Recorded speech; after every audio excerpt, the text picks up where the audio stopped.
श्रील प्रभुपाद की जय हो।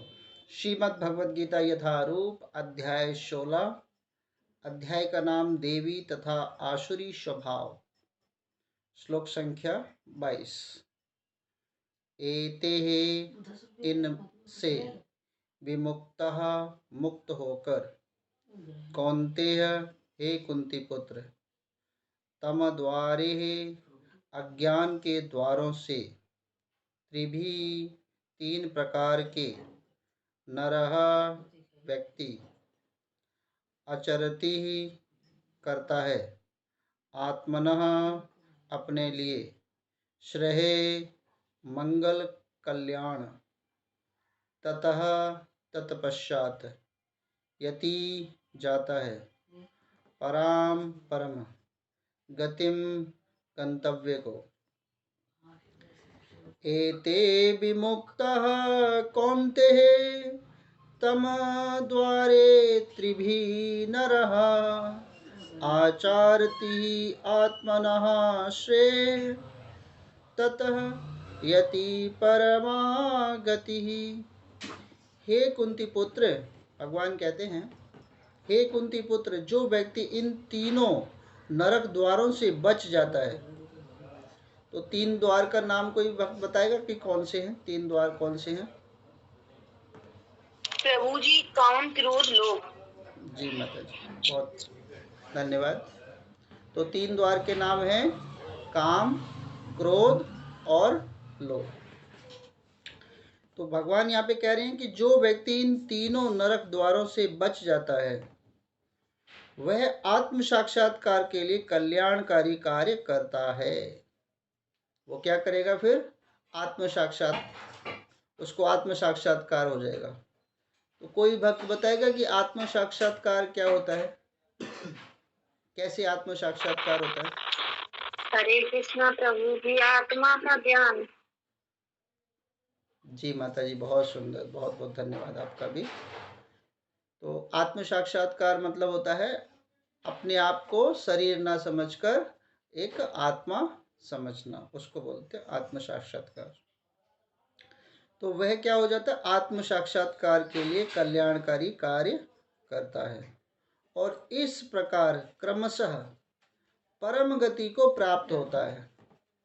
तो परम गति मतलब कहाँ जाता है फिर वो? कोई वक्त बताए परम गति क्या होती है? भगवत धाम प्रभु जी। जी माता जी, बहुत सुंदर, बहुत बहुत धन्यवाद आपका भी। तो परम गति का मतलब क्या होता है? वो भगवान के धाम को जाता है।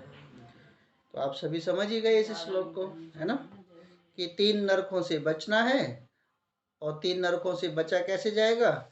जब व्यक्ति को पता हो कि मैं ये शरीर नहीं हूँ, मैं ये आत्मा हूँ। और जब ये व्यक्ति जानेगा तो आत्मा के लिए कर्म करेगा। आत्मा का भोजन क्या है? भगवान का नाम संकीर्तन, भगवान की लीलाएं, भगवान की कथाएं। मतलब जीवन भर में जो भी कार्य करेगा, ग्रस्त में रहेगा, कार्य तो सारे करेगा, लेकिन वो अंदर से किसका नाम लेगा? सब कुछ भगवान का बोलेगा। घर परिवार बच्चे, है ना, सब कुछ भगवान की कृपा है। तो इस प्रकार व्यक्ति को क्या हो जाता है? आत्म साक्षात्कार हो जाता है। तो काम क्रोध लोभ से बचना है। नरक के ये तीन द्वार हैं। तो आगे देखिए, तात्पर्य श्रील प्रभुपाद के माध्यम से। श्रील प्रभुपाद की जय हो। मनुष्य को मानव जीवन के तीन शत्रु, मानव जीवन के तीन शत्रु, है ना, शत्रु क्या है? काम, क्रोध और लोभ। ये अत्यंत सावधान रहना चाहिए इन तीन दुश्मनों से। ये तीन दुश्मन है। कौन से दुश्मन है? ज्योति माता जी बताएंगे। तीन दुश्मन कौन है? काम, क्रोध और लोभ। जी माता जी, तो ये तीन दुश्मन जो है ना, ये हमें क्या करेंगे? भजन क्रिया नहीं करने देंगे, भगवान के धाम में जाने से रोकेंगे। तो ये जो तीन द्वार हैं, ये तीन द्वार है, 6 होते हैं दोष। इसमें मोह भी आ जाता है, बंधन भी आ जाता है। तो यहाँ पर क्या है? काम, क्रोध और लोभ जो है अत्यंत ये शत्रु हैं। दुश्मन है हमारे। जो व्यक्ति जितना ही इन तीनों में मुक्त होगा उतना ही उसका जीवन शुद्ध होगा। वो जितना इससे दूर रहेंगे, काम क्रोध लोभ से जितना दूर रहेंगे उतना क्या हो जाएगा, शुद्ध हो जाएगा। तब तक वह वैदिक साहित्य की अदिष्ट विधि विधानों का पालन कर सकता है। इस प्रकार मानव जीवन के विधि विधान का पालन करते हुए वह अपने आप को धीरे धीरे आत्म साक्षात्कार के पद पर प्रतिष्ठित कर सकता है। उसका क्या हो जाएगा, आत्म साक्षात्कार पद हो जाएगा कि जो भी कार्य करेगा वो आत्मा की संतुष्टि के लिए काम करेगा। यदि वह इतना भाग्यशाली हुआ कि इस अभ्यास से कृष्ण भावनामृत के पद तक उठ सके तो उसकी सफलता होगी। तो फिर वो कृष्ण भावनामृत में उठ सकेगा तो उसकी क्या हो जाएगी, वो सफलता हो जाएगी। मतलब कौन सी सफलता, कि परम गति की सफलता प्राप्त करेगा। वैदिक साहित्य में कर्म और कर्म फल की विधियों का आदेश है जिससे मनुष्य शुद्धि की अवस्था है, संस्कार तक पहुंच सकते हैं। सारी विधि क्या है, काम क्रोध और लोभ के परित्याग पर आधारित है। ये काम क्रोध लोभ जो है इसी का परित्याग करना है, इसको छोड़ना है ना। इस विधि का ज्ञान प्राप्त करके मनुष्य आत्म साक्षात्कार के उच्च पद तक उठ सकता है। देखिए थोड़ा सा अगर कोई कहीं पर भी संतुष्टि कर ले तो बिगड़े हुए काम बन जाते हैं, और वहीं पर संतुष्टि नहीं करी, क्रोध दिखा दिया, तो जो बने हुए कार्य जो होते हैं वो भी बिगड़ जाते हैं। तो हमें क्या करना चाहिए, हर जगह बर्दाश्त करना चाहिए, सहनशील होना चाहिए। सहनशीलता नहीं है तो लोग थोड़े समय के लिए क्रोध करते हैं और है ना आत्महत्या भी कर लेते हैं कभी कभी। उस क्रोध में आके अपना ही काम बिगाड़ लेते हैं, अपना ही सब कुछ नुकसान कर लेते हैं, फिर बाद में पछताते हैं। वहीं पर अगर संयम रखा होता तो फिर वो काम जो है वो बन जाता। तो इस प्रकार जो है कि हमें अपने क्रोध पर नियंत्रण होना चाहिए। अब क्रोध पर नियंत्रण ऐसे नहीं होगा कि हम सोचें कि हाँ नियंत्रण हो जाएगा। जब तक हम परम रहस्य को नहीं जानेंगे, जब तक हम परम शिक्षा को प्राप्त नहीं करेंगे, है ना, तब तक हम उस रहस्य को नहीं जान पाएंगे। सोना को पिघलने में टाइम लगेगा, जब वो तपता है ना, तप आग में जलता है, उस पर तेज पड़ता है, तब सोना क्या पिघलता है। ठीक है, सभी व्यक्ति सोने के समान है, लेकिन क्या है, साधना करनी है, तपस्या करनी है।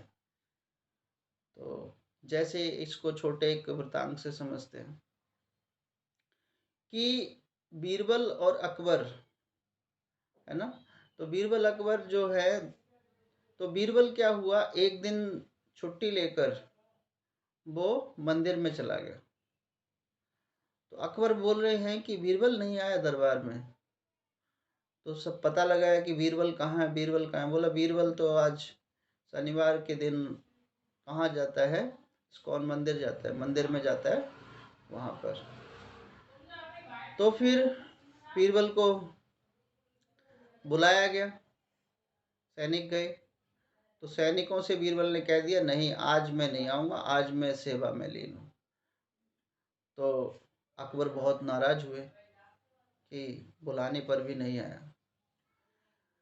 तो जब अगले दिन बीरबल राज दरबार में आया तब अकबर ने कहा कहाँ गए थे तुम, ये सारा काम काज छोड़कर चले गए, तुमने मंदिर में गए, क्या भगवान तुम्हें दिखा? तुम्हें ये सिद्ध करना पड़ेगा कि भगवान दिखा कि नहीं दिखा, और भगवान क्या करते हैं, दिख भी जाते हैं तो क्या करते हैं, दो प्रश्न करे। तो बीरबल तो आश्चर्यचकित हो गया, सिद्ध करो। बोला कल तक सिद्ध करना है आपको, 24 घंटे, अगर नहीं सिद्ध कर पाए तो आपको क्या कर दिया जाएगा, फांसी चढ़ा दिया जाएगा। तो बीरबल घर गए, बहुत परेशान, हताश, तो बीरबल जब घर गए तो उनकी बिटिया ने देखा कि आज पिताजी बहुत परेशान हैं। क्या हुआ पिताजी? तो बीरबल जो हैं बोले कोई बात नहीं बेटी, आज थोड़ा मन बहुत उदास है, लेकिन खाना भी नहीं खाया। तो बिटिया बोली कि पिताजी मेरे को बताओ ना।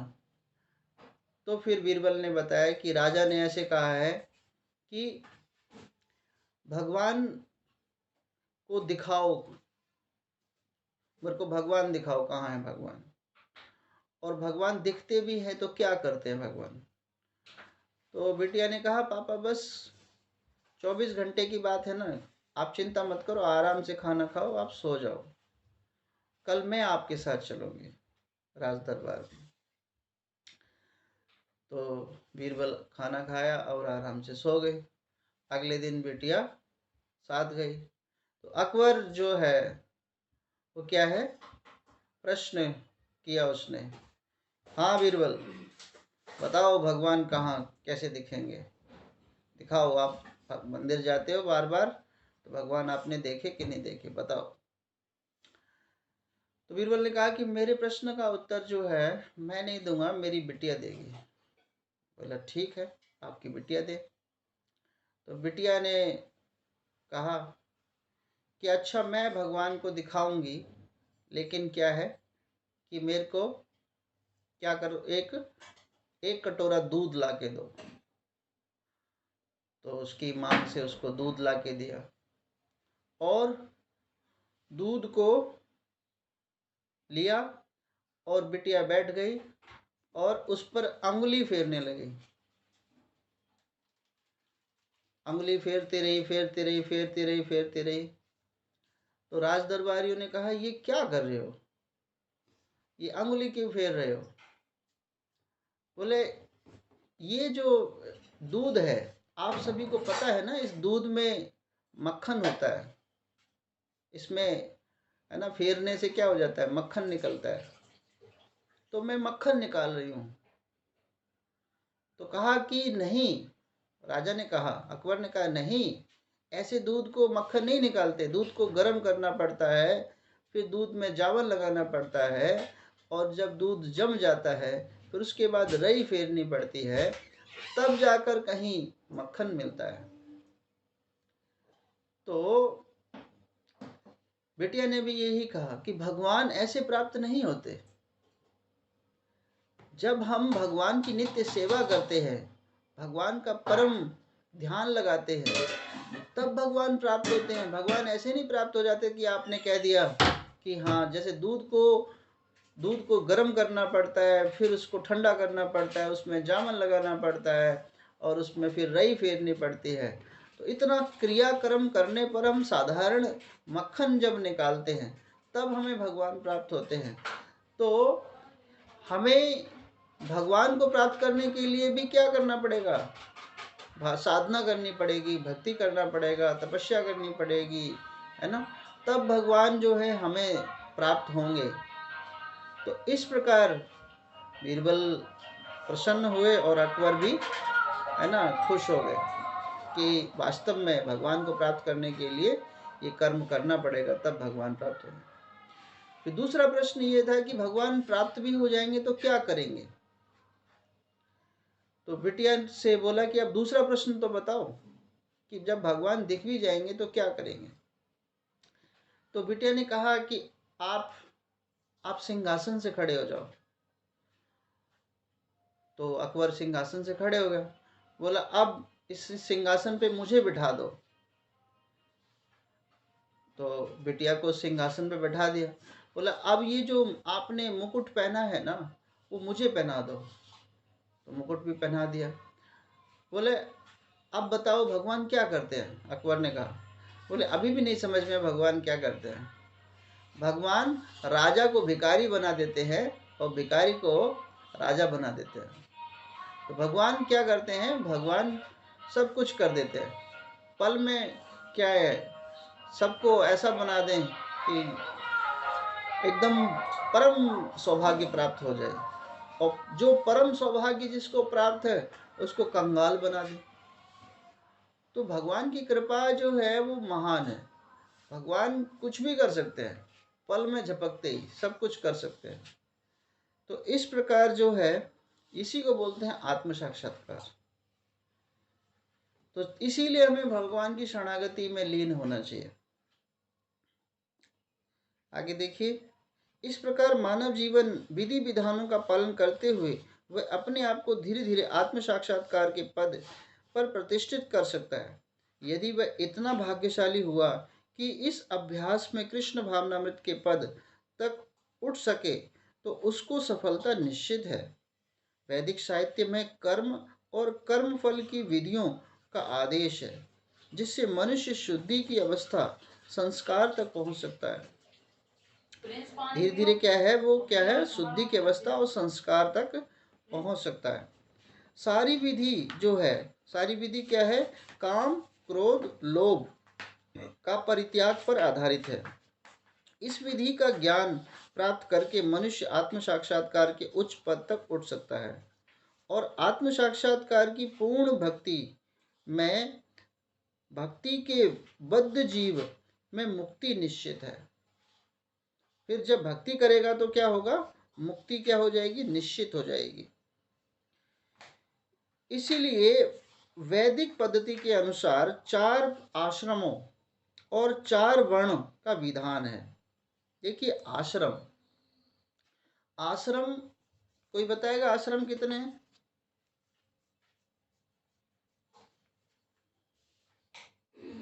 आश्रम के कोई भक्त नाम बताएगा?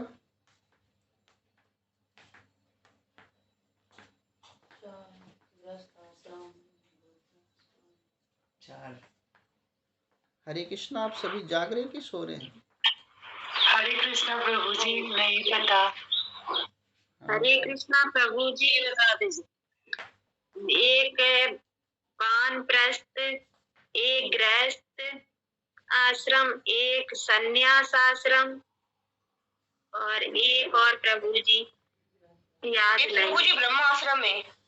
हाँ, तो माता जी ने सही बताया, वानप्रस्थ, संन्यास है ना, ब्रह्मचर्य और गृहस्थ आश्रम। तो ये 4 प्रकार के आश्रम हैं।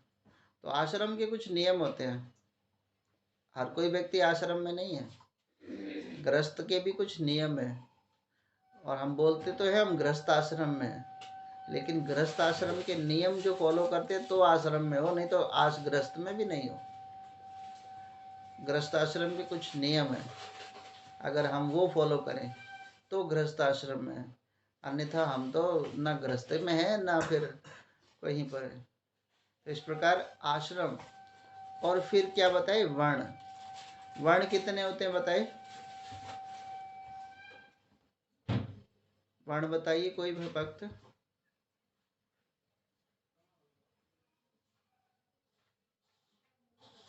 4 वर्ण प्रभु जी। कौन कौन से? क्षत्रिय वैश्य शूद्र। ब्राह्मण क्षत्रिय वैश्य और शूद्र। आप लोगों ने मतलब स्कूल में पढ़ाई नहीं करी क्या? स्कूल नहीं गए? प्रभु जी हम तो पीछे बैठ जाते, आते ही नहीं तो बच्चे। नहीं, आपकी बात नहीं, आप तो आगे बैठते हो।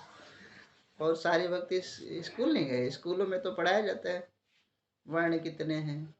ऐसा है ना, स्कूल गए तो थे लेकिन बहुत पुरानी बात हो गई है ना कि नहीं नहीं प्रभु जी, इसी स्कूल में पढ़ाया है आपने, लेकिन भूल जाते प्रभु जी।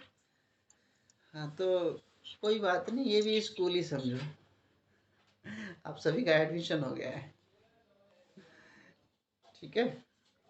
तो 4 तरह के आश्रम है ना। कौन से आश्रम है? ब्रह्मचर्य आश्रम, आगे वानप्रस्थ, प्रभु जी गृहस्थ आश्रम, ब्रह्मचार्य आश्रम और वानप्रस्थ, गृहस्थ, संन्यास और ब्रह्मचर्य, ये 4 तरह के आश्रम हो गए। और वर्ण कितने हो गए? ब्राह्मण क्षत्रिय वैश्य और शूद्र। ये एक शरीर के अंदर ही 4 वर्ण व्याप्त होते हैं, है ना। अगर हम बुद्धि के तेज है तो हम ब्राह्मण हैं, थोड़ा बलशाली हैं तो हम क्षत्रिय हैं, है ना, और हम बिजनेस व्यापार कर रहे हैं, है ना, परिवार का उत्पन्न कर रहे हैं तो हम वैश्य हैं, और अगर हम किसी की सेवा कर रहे हैं तो हम शूद्र हैं। तो चारों हमारे शरीर में ही व्याप्त हैं। तो इस प्रकार जो है ब्राह्मण, क्षत्रिय, वैश्य, शूद्र। चैतन्य महाप्रभु कहते हैं कि जब कोई व्यक्ति ब्राह्मण में के परिवार में जन्म लिया है लेकिन ब्राह्मण की विधि विधान को नहीं कर रहा है तो फिर वो नाम का ब्राह्मण है, काम का ब्राह्मण नहीं है। इसलिए क्या है कि अगर और जो व्यक्ति शूद्र के परिवार में जन्म हुआ है लेकिन ब्राह्मण के पद को कर रहा है, ब्राह्मण के कार्य कर रहा है, तो फिर वो, है ना, शूद्र नहीं है, वो ब्राह्मण है। तो इस प्रकार जो है कि अवस्थाएं जो है कर्म से होना चाहिए, कर्म से होना चाहिए। जैसे अगर कोई व्यक्ति डॉक्टर है, ठीक है, अगर कोई डॉक्टर है तो उसका बेटा भी डॉक्टर है, क्योंकि उसने, जब उसके बेटे ने भी डिग्री ली होगी तो डॉक्टर है, डॉक्टर की पढ़ाई करी होगी तो डॉक्टर है। ऐसा ही नहीं है कि कोई ब्राह्मण के परिवार में जन्म लिया, अब उसका पिता ब्राह्मण था लेकिन बेटा ब्राह्मण के कार्य नहीं कर रहा है, तो हम उसको ब्राह्मण कैसे कह सकते हैं? तो जानना चाहिए। तो जब वो कर्म से ब्राह्मण होगा, कार्य से ब्राह्मण होगा तो ब्राह्मण है ना। इस प्रकार ब्राह्मणों को अपने इस प्रकार कर्म करने चाहिए, और बहुत बहुत कुछ करने के बाद, अच्छे कर्मों के करने के बाद कोई ब्राह्मण परिवार में जन्म लेता है ना। ये पिछले जन्म के संस्कार होते हैं, तब जाके मिलते हैं ब्राह्मण परिवार में। और ब्राह्मण परिवार में जन्म मिला, संस्कार मिला, लेकिन फिर भी, है ना, कोई ब्राह्मण के कर्म नहीं किया, तो फिर गति क्या हो गई? गलत हो गई। जैसे कोई पिता टीचर है और बेटा, तो जो पिता के घर जो बच्चा पैदा हुआ है तो वो भाग्यशाली है, क्योंकि वो अध्यापक के घर पे हुआ है। तो बच्चे का कर्तव्य है कि वो अपने पिता का नाम रोशन करे, है ना। लेकिन अगर मान लो पिता टीचर है और बच्चा अगर कर्म नहीं कर रहा है तो फिर वो तो अपने पिता को भी लजा रहा है। इस प्रकार जो है कि ब्राह्मण के घर में पैदा हुए तो ब्राह्मण का कर्म भी करना चाहिए, तब ब्राह्मण है। तो यहाँ पर भी यही है कि चार तरह के, अब एक बात ध्यान रख लो सारे भक्त, ठीक है, 4 आश्रमों का नाम याद रखना है और 4 तरह के वर्णों का नाम याद रखना सबको, चाहे कॉपी में लिखो, चाहे डायरी में लिखो, चाहे कहीं पर भी लिखो। अगर पूछा जाए तुरंत बताना है, ये नहीं कि बस 1-2 भक्त बता रहे हैं और सारे शांत बैठे हुए। हरे कृष्णा प्रभु जी। हाँ जी माता जी। प्रभु जी वर्ण कौन से होते हैं? वर्ण ब्राह्मण, क्षत्रिय, वैश्य, शूद्र। अच्छा, तो हमने सही बताया प्रभु जी? हाँ जी, आप तो आगे बैठते हैं क्लास में। और जो प्रभु जी आप बता रहे वो वर्णाश्रम और गृहस्थाश्रम, जी आश्रम होते प्रभु जी? आश्रम 4 हैं, ब्रह्मचर्य आश्रम, वानप्रस्थ आश्रम, संन्यास आश्रम और गृहस्थ आश्रम। ये 4 तरह के आश्रम हैं, ठीक है। सबको समझ में आया? नहीं तो अगली बार डांट खाओगे। जी प्रभु जी। ठीक है, सबको याद होना चाहिए। आश्रमों के आश्रम तथा 4 वर्णों के विधान किए गए हैं। विभिन्न जातियों वर्णों के लिए विभिन्न विधि विधान की व्यवस्था है। अब बता रहे ना, गीता बता रही है कि आश्रम में, वर्ण में तभी हो जब विधि विधान है, उसके नियम को फॉलो कर रहे हो तो आप उसमें हो, और नियम फॉलो नहीं कर रहे तो आप नहीं हो। तो यदि मनुष्य उसका पालन कर पाता है तो वह स्वतः आत्म साक्षात्कार और सर्वोच्च पद को प्राप्त कर लेता है। आगे की क्लास में हम बताएंगे गृहस्थ में आश्रम के क्या क्या नियम है, ठीक है, किसी दिन इस पर भी चर्चा करेंगे। यदि मनुष्य उसका पालन कर पाता है तो वह स्वतः ही आत्म साक्षात्कार के सर्वोच्च पद को प्राप्त कर लेता है, तब उसकी मुक्ति में कोई संदेह नहीं रह जाता, तब उसको मुक्ति प्राप्त होती है। इसमें कि मुक्ति में कोई संदेह नहीं है। तो इस प्रकार जो है हमें बहुत सुंदर श्लोक है कि हे कुंती पुत्र, जो इन तीनों नरक द्वारों से बच जाता है वह आत्म साक्षात्कार के कल्याणकारी कार्य करता है और इस प्रकार क्रमशः परम गति को प्राप्त होता है। तो 3 दरवाजों को है ना बिल्कुल ब्लॉक कर दो, छोड़ दो। काम, क्रोध, लोभ। काम की भावना नहीं होनी चाहिए, क्रोध नहीं होना चाहिए और लोभ नहीं होना चाहिए। इसको त्यागना है। ऑटोमेटिकली जो है वो आत्म साक्षात्कार का पद प्राप्त हो जाएगा। हरे कृष्णा। श्रील प्रभुपाद की जय हो। ठीक है, बहुत बहुत धन्यवाद सभी भक्तों का।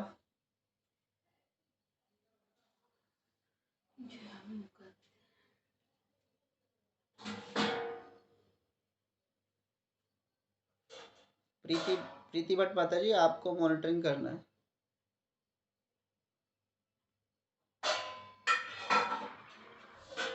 जी प्रभु जी, हरे कृष्णा। प्रणाम प्रभु जी। हरे प्रभु जी ने बहुत अच्छे से समझाया और समझ में आया।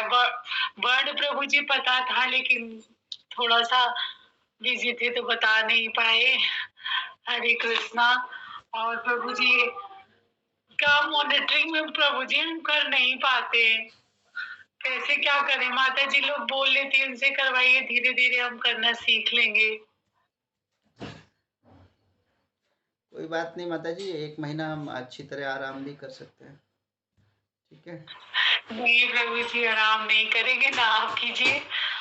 तो प्रभु जी ने बहुत अच्छे से किया। प्रभु जी के लिए चैंटिंग हरे कृष्णा हरे कृष्णा कृष्णा कृष्णा कृष्णा हरे हरे, हरे राम राम राम राम हरे हरे। प्रभु